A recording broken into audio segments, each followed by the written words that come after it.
మకరం వారికి గనక చూసుకున్నట్లయితే ప్రధానంగా గ్రహణం సప్తమ స్థానంలో పడుతుంది.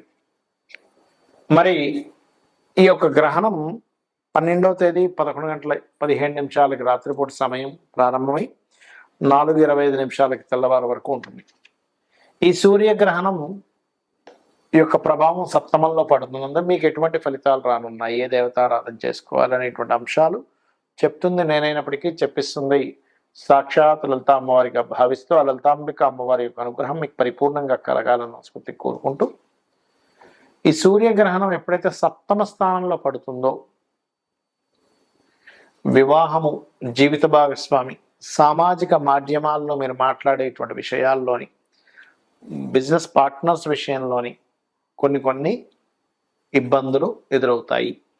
అంటే పార్ట్నర్స్ సరైన వాళ్ళు రాకపోవడము, పార్ట్నర్స్ ఒక కమిట్మెంట్ ఇచ్చి ఒక బిజినెస్ స్టార్ట్ చేస్తాం, ఉదాహరణకు హోటల్ ప్రారంభిస్తున్నాం, 2 కోట్లు ఖర్చు అనుకోండి, మీ దగ్గర 1 కోటి రూపాయలు, పార్ట్నర్ 1 కోటి రూపాయలు పెట్టాలి. ముందు మీరు పెట్టేసి నాకు డబ్బులు వస్తాయి అంటాడు. తెలిస్తే మనం పెట్టేసిన తర్వాత ఇంకా రాలేదండి ఏం చేయాలంటున్నారు, సగంలో ఆగిపోయి ఉంటుంది అది. కాబట్టి పార్ట్నర్స్ ఎంపిక చేసుకునే విషయంలో, అది జీవిత భాగస్వామి అయినా లేకపోతే బిజినెస్ పార్ట్నర్నైనా ఎంపిక చేసుకునేటప్పుడు చాలా జాగ్రత్తగా ఉండండి. అలాగే ధన వినియోగం స్థానం సప్తమం అనేటువంటిది. కాబట్టి ధనం వేటికి వినియోగిస్తున్నాము, ఏమైనా హడావిడిగా తొందరపడి ఎక్కువ వినియోగిస్తున్నాము అనేటువంటి కూడా చూసుకోండి దయచేసి. అలాగే ఇక్కడ ఈ సప్తమ స్థానం గ్రహణం మన ఇండియాలో లేదు కాబట్టి ప్రాబ్లం ఏం లేదు, వివాహ సంబంధించిన విషయాలకు అది. కాకపోతే ఈ ఎవరికైతే విదేశాల్లో ఉంటారో వారికి మాత్రం 41 రోజుల పాటు ఈ గ్రహణ ప్రభావం వల్ల 41 డేస్ వివాహం జోలికి వెళ్ళకపోవడమే మంచిది, గుర్తుపెట్టుకోండి. ఎందుకంటే సప్తమంలో ఉండేటువంటి గ్రహాలు ఏవైతే ఉన్నాయో వివాహ సంబంధించినటువంటి విషయాలని అపోజ్ చేస్తున్నాయి. అక్కడ కంబస్లో ఉండేటువంటి గురువు ఉన్నాడు, 6వ అధిపతి బుధుడు ఉంటున్నాడు, అమావాస్య యోగం పడుతూ అక్కడ గ్రహణం పడుతుంది. అది కాకుండా రవి యొక్క రాశిలో కేతు ఉంటే ఆ రవి సప్తమంలో ఉంటున్నాడు. కాబట్టి 41 డేసు ఈ యొక్క ఆగస్టు 12వ తేదీ నుంచి అవాయిడ్ చేయండి ఈ విషయాల పట్ల. మరియు మీరు నిత్యము చేయవలసిన దేవతారాధన కూడా లలితా సహస్రనామాలు. గ్రహణం రోజు కూడా మీరు కూర్చొని శ్రీమాత్రే నమః అని మాలలు తిప్పగలిగితే అంత చక్కటి ఫలితాలు మీకు రావడం జరుగుతుంది. అయితే ఇది ఏ దేశాల్లో ఉంది గ్రహణము అని చెప్పి చూసుకున్నట్లయితే మనకి గ్రీన్లాండ్, అదేవిధంగా నార్త్ రష్యా, స్పెయిన్, ఐలాండ్ ఈ దేశాల్లో ఉంది. ఎందుకంటే ఎప్పుడైనా సరే మనకి సూర్యగ్రహణం ఉందా లేదా, చంద్రగ్రహణం ఉందా లేదా ఎలా చెప్తాము అంటే, ఇచ్చోండి మన ఇండియాలో రాత్రి సమయం అది, అంటే 11 గంటల 17 నిమిషాల నుంచి తెల్లవారుజాము 4:25 వరకు. అప్పుడు మనకు సూర్యుడే కనబడగా కదా, కాబట్టి సూర్యగ్రహణం మనకి లేదు. ఈ దేశాల్లో ఎవరైతే నివసిస్తున్నారో వాళ్ళకు ఉంది. ఇండియన్స్ అయినా అక్కడికి వెళ్ళి నివసిస్తున్నట్లయితే వాళ్ళకు ఉంటుంది. అయితే ఈ గ్రహణ ప్రభావం ఏ రాశులకి ఎక్కువగా ఉంటుంది అని చెప్పి చూసుకుంటే కర్కాటకం. ఎందుకంటే ఆశ్లేష నక్షత్రంలో గ్రహణం కదా పడుతుంది. ఆశ్లేష, జ్యేష్ఠ, రేవతి నక్షత్రం వారు జాగ్రత్తగా ఉండాలి. మరియు కర్కాటకము, వృశ్చికము, అదేవిధంగా మీనము.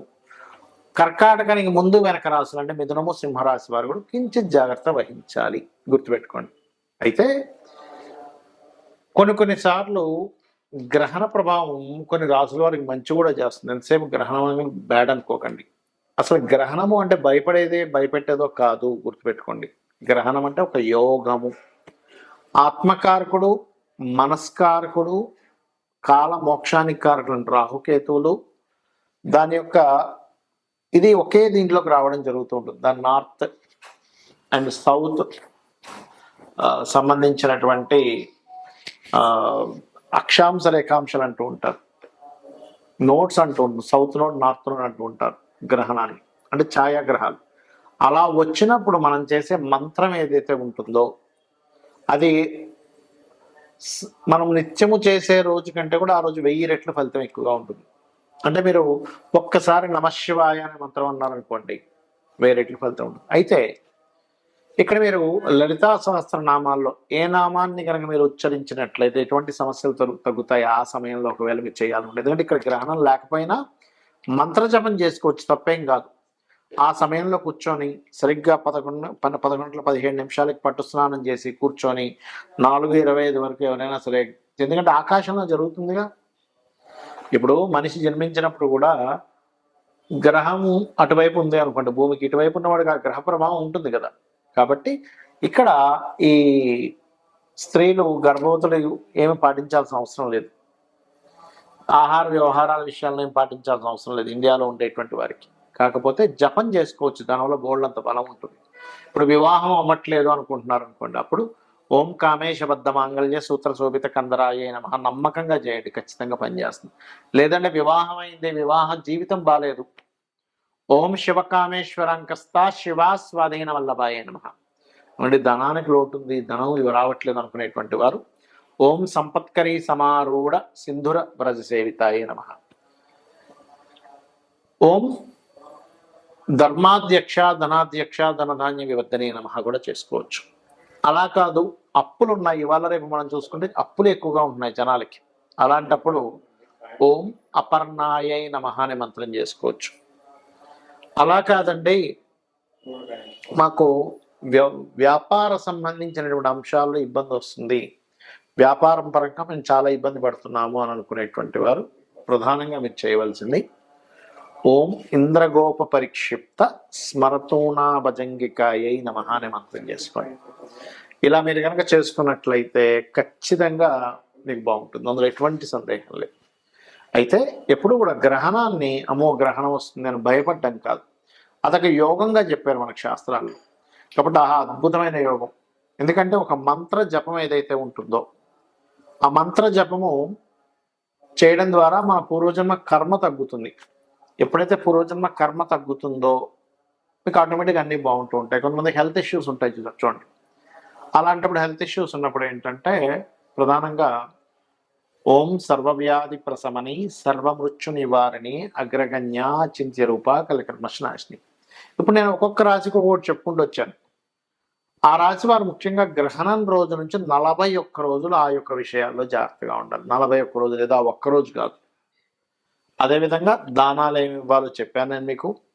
మరొక విషయం ఏంటంటే, ఏమండి నాకు రాశి తెలియదు, ఏమీ తెలియదండి, కానీ గ్రహణ ప్రభావం నా మీద ఉంటుందా అంటే, మీరు ఆ సమయంలో మీ ఇష్టదైవాన్ని స్మరించుకోండి, సరిపోతుంది. రాశి తెలియదు అన్నప్పుడు పేరుతో చూసుకోవడం, పేరుతో చూసి గ్రహణం పడుతుంది అనుకోవడం అనేటువంటిది కరెక్ట్ కాదు.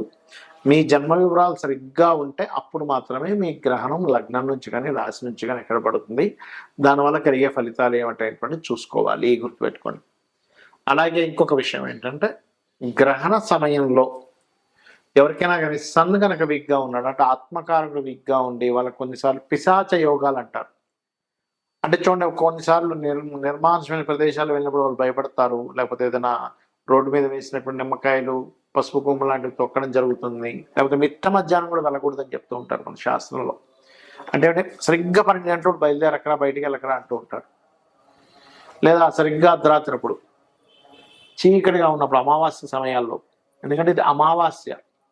ఈ అమావాస్య నాడు మన ఇండియాలో అయినా ఫారిన్ కంట్రీస్లో అయినా ఈ గ్రహణం కరెక్ట్గా మనకు అర్ధరాత్రి సమయంలో 11:15 నుంచి 4:25 మధ్యలో పడుతుంది. కాబట్టి దయచేసి బయట నిర్మానుషమైన ప్రదేశాలకు వెళ్ళకండి. ఇక్కడ కొన్ని నెగటివ్ ఎనర్జీస్కి శక్తి పెరుగుతుంది, దాని ద్వారా మీరు అనవసరంగా ఇబ్బంది పడతారు. శ్రీమాత్రే నమః.